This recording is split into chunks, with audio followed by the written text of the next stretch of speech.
Hi, Father Ian Van Heusen here. So a friend of mine who, Southerner through and through, he said they had a phrase in the South. I never heard it before he mentioned it, but he said they would talk about when he was growing up, learning how to conversate and conversating. They would kind of turn that into a verb. And you know, it's so funny because we were talking about it. He said, you know, that was very important for him and his family when they were growing up.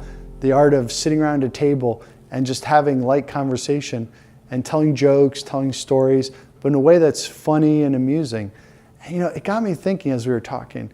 You know, so often right now, I think with the transition in kind of human civilization, particularly in the United States that we're going through, we're starting to discover, okay, we can't take for granted certain things about civilization, certain things about culture. And a big one is that art of conversation. It's an important quality to instill in our families and to instill in our kids, that sense of listening and that sense of expressing oneself. But you know, there's a deeper spirituality when it comes to conversation. You know, there's a principle in the spiritual life.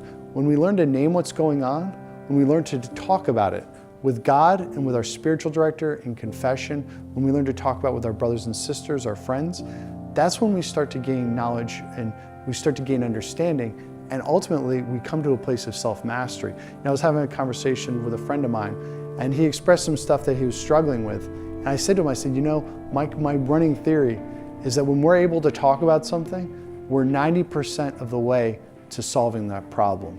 That dramatic work is learning A, to express it, B, having the courage to talk about it, and then C, having the clarity to understand what it is that we're expressing, what we're experiencing. So what I want us to consider is that, are we building good communication skills in our families? Are we practicing that art of conversation? And ultimately, that's what prayer is. It's an art of conversation, but with God. Amen.